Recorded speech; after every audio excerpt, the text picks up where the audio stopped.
നമസ്കാരം, ചർച്ച് അപ്ഡേറ്റ്സിലേക്ക് സ്വാഗതം.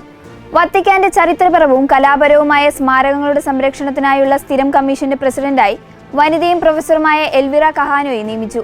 റോമിലെ ഗ്രിഗോറിയൻ സർവകലാശാലയിലെ ചരിത്ര സ്മാരക പൈതൃക വിഭാഗത്തിലെ അധ്യാപികയായി സേവനം ചെയ്തു വന്നിരുന്ന പ്രൊഫസർ എൽവിറ കഹാനോയെ വത്തിക്കാന്റെ കലാപരമായ സ്മാരകങ്ങളുടെ സംരക്ഷണത്തിനായുള്ള അധ്യക്ഷയായാണ് വത്തിക്കാൻ സ്റ്റേറ്റ് സെക്രട്ടറി കർദിനാൾ പിയത്രോ പരോളിൻ നിയമിച്ചിരിക്കുന്നത്.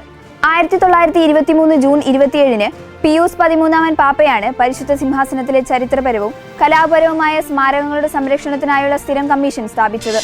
മെക്സിക്കോയിൽ വിശുദ്ധാചരണത്തിനും സമാധാനത്തിനുമായുള്ള പ്രതിബദ്ധതയ്ക്കും ആഹ്വാനം ചെയ്ത് ബിഷപ്പുമാർ. ഏപ്രിൽ 13-ന് ആരംഭിച്ച് ഏപ്രിൽ 20-ന് അവസാനിക്കുന്ന വിശുദ്ധവാരത്തിൽ സമാധാനത്തിനായുള്ള പ്രത്യാശയും പ്രതിബദ്ധതയും പുതുക്കാൻ മെക്സിക്കൻ ബിഷപ്പുമാർ വിശ്വാസികളോട് ആഹ്വാനം ചെയ്തു.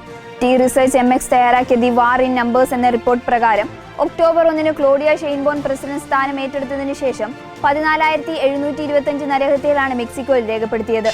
ജെറുസലേം ആസ്ഥാനമായുള്ള റോസിംഗ് സെന്ററിന്റെ വാർഷിക റിപ്പോർട്ട് പുറത്തു വന്നതിന് പിന്നാലെ 2024-ൽ ഇസ്രായേലിലും കിഴക്കൻ ജെറുസലേമിലും ക്രിസ്ത്യൻ സമൂഹത്തിനെതിരെ 111 പീഡനങ്ങളും ആക്രമണങ്ങളും നടന്നതായി വെളിപ്പെടുത്തൽ.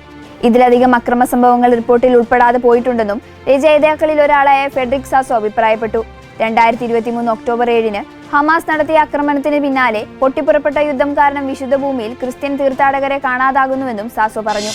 സഭാ പാരമ്പര്യമനുസരിച്ച് വിശുദ്ധ കുർബാന എന്ന കൂദാശയുടെ അന്തസ്സ് കാത്തുസൂക്ഷിക്കുവാനും സഭയിൽ കുർബാന അർപ്പണം സംബന്ധിച്ച് കൂടുതൽ സുതാര്യതയും വ്യക്തതയും ഉറപ്പാക്കാനും ഉദ്ദേശിച്ചുകൊണ്ട് വൈദികർക്കായുള്ള റോമൻ ഡിക്കാസ്ട്രി ഫ്രാൻസിസ് പാപ്പയുടെ അംഗീകാരത്തോടെ പുതിയ ഡിക്രി പുറത്തിറക്കി. നിലവിലുള്ള ചട്ടങ്ങൾ പുതുക്കുന്ന ഡിക്രി ഏപ്രിൽ 20 ഞായറാഴ്ച മുതൽ പ്രാബല്യത്തിൽ വരും. വിശുദ്ധ കുർബാനയുടെ നിയോഗത്തിനായി വിശ്വാസികൾ വൈദികർക്ക് നൽകി വരുന്ന കുർബാന അർപ്പണം തുടർന്ന് നൽകാമെങ്കിലും ഇതിന് വാണിജ്യ കൈമാറ്റത്തിന്റെ സ്വഭാവം ഉണ്ടാകരുതെന്ന് പുതിയ മാനദണ്ഡങ്ങൾ എടുത്തു പറയുന്നു.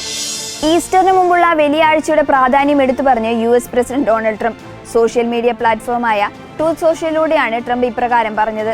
ദൈവത്തിന്റെ ഏകജാതനായ പുത്രനും നമ്മുടെ കർത്താവും രക്ഷകനുമായ യേശുക്രിസ്തുവിന്റെ കുരിശുമരണത്തെ ലോകമെമ്പാടുമുള്ള ക്രൈസ്തവർ അനുസ്മരിക്കുന്നു. കുരിശിലെ യേശുവിന്റെ വേദനയിലൂടെയും ത്യാഗത്തിലൂടെയും എല്ലാ മനുഷ്യരാശിയോടുമുള്ള ദൈവത്തിന്റെ അതിരുറ്റ സ്നേഹവും ഭക്തിയും ഞങ്ങൾ കണ്ടു. അവന്റെ പുനരുദ്ധാനത്തിന്റെ ആ നിമിഷത്തിൽ നിത്യജീവന്റെ വാഗ്ദാനത്തിൽ ചരിത്രം എന്നേക്കുമായി മാറ്റിമറിക്കപ്പെട്ടു എന്നാണ് US പ്രസിഡന്റ് ഡൊണാൾഡ് ട്രംപ് പറഞ്ഞത്. ഇതോടെ ചർച്ച് അപ്ഡേറ്റ്സ് പൂർണ്ണമാകുന്നു. നന്ദി.